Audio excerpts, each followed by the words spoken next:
Hello Year 6 and welcome to today's reading of Fly Me Home. We are on chapter 21 now and Lulu has just left the house to go and look for Tiber. So I ran out of the front door. Immediately the rain drenched my hair and clothes. They were plastered to my skin. "Tiber!" I shouted out loudly, but as I did so I heard another sound behind me, a metal click. The sound of the front door shutting. I looked round, although it was hard to keep my eyes open in the pouring rain. I went back to the thin blue door and tried to open it, just in case it hadn't closed properly, but it didn't budge. I didn't have a key. The rain soaked through my jumper. Coldness swept through me. The rain seemed to pound down harder than ever.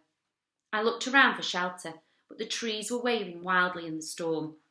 The lightning flashed again, illuminating their shaking branches, which looked like mighty arms that could sweep down and pluck me from the ground.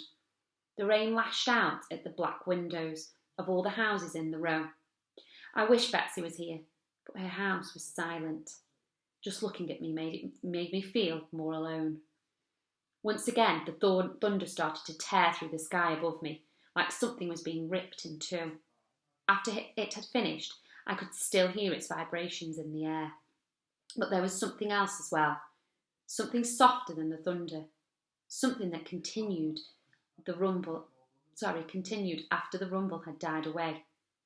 It sounded like crying, although it didn't sound entirely human. The lightning started up again. For one dizzying moment, the whole street was lit up, and then, just as quickly, plummeted back into darkness. There was the sound of something slamming. I turned round and saw one of the front doors being flung open with such a force that it banged against the wall.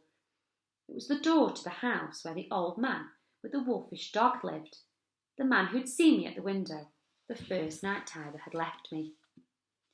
He was standing in the doorway, oblivious to the storm and rain that was drenching him. There was a faint glow of light behind him, but it was not bright enough to see his face. A new kind of coldness surged through me now, taking root in my stomach, fixing my legs to the ground. My body didn't feel like it was my own anymore. I wondered if my skin would crumple and fall to the ground like a coat I'd shaken off, after which there would be nothing left of me, only fear. I remembered all the times Mum had warned me about strangers. She told me I mustn't trust anyone. I couldn't stop thinking of Tiber's scary stories, which had stopped me from sleeping. Why was there always a storm in them?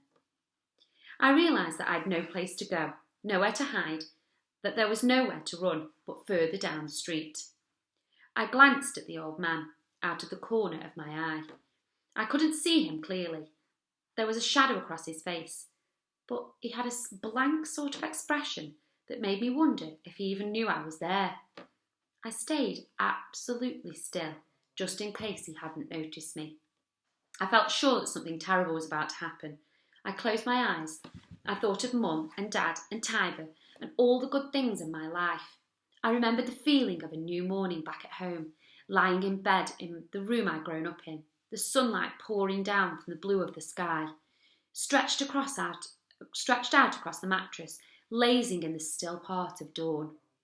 I heard the rise and fall of Mum and Dad's voices, making each other laugh.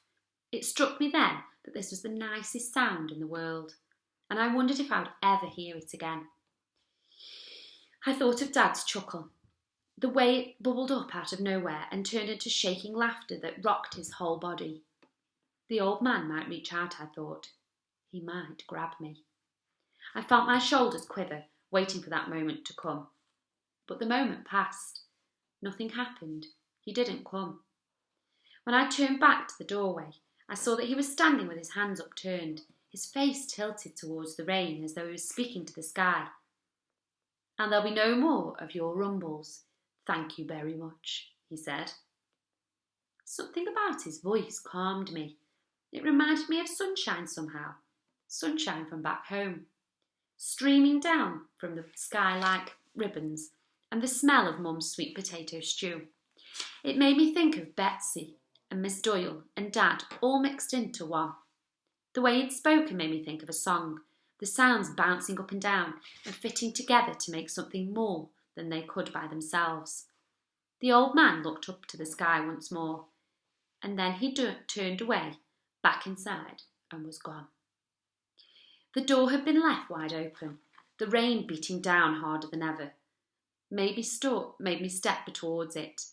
The hallway was softly lit, dry and empty. As I got closer still, I heard something faintly in the air. It whispered down the hall towards me like smoke.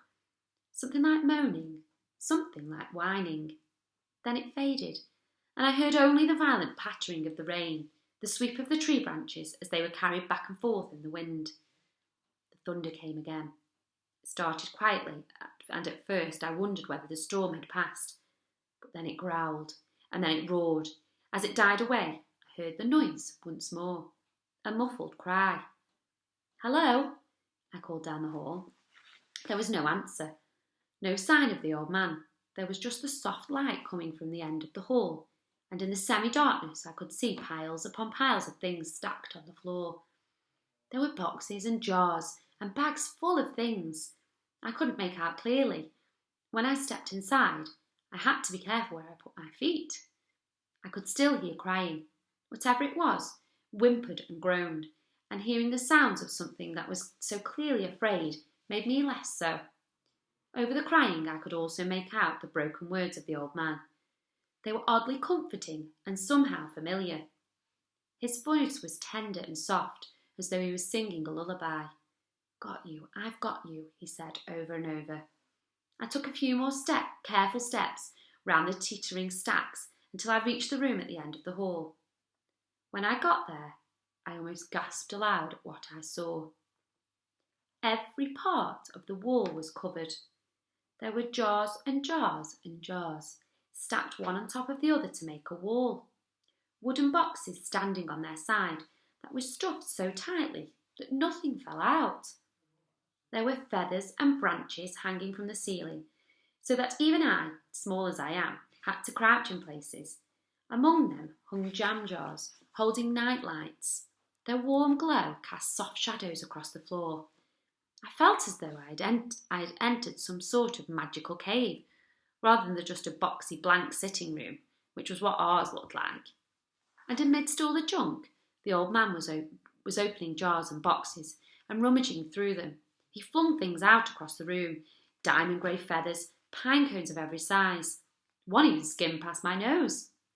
He reached up onto the very tips of his toes and pulled out shoe boxes covered in thick layers of dust, emptying them out onto the floor, and then pounced upon the innards, sifting through the odd assortment of stuff. "Where is it, dog? I was sure I put it." Now and then he would break off his search and drop to the dog's side to stroke the huge grey head. The dog was crouched, legs tucked up underneath his body, so that he looked smaller than I remembered. He was shaking, and with every clap of thunder he shuddered more violently. It was the dog that was making the crying sounds. Now, dog," the old man crooned. "I'm not far off. It'll only be a tick-tock, I'm sure." He then leapt away as though he had springs inside him and started on his frantic rummaging again. There was another great rumble of thunder, the loudest I'd heard, and the dog shook violently and shrank down even more. "Dog," the old man cried, and immediately went over to calm the quivering creature. "Don't worry, I won't let the storm in. I just won't open the door to it." He stroked the dog from the very top of his head, just above his eyes, all the way down to his tail, over and over. The dog looked up at him gratefully, and with each touch grew just a little bigger. "Aha!" the old man exclaimed suddenly. He went to delve behind a stack of boxes and brought out an armful of tubes that, from the pictures on them, looked like they had once held crisps. He uncapped them and tipped them upside down.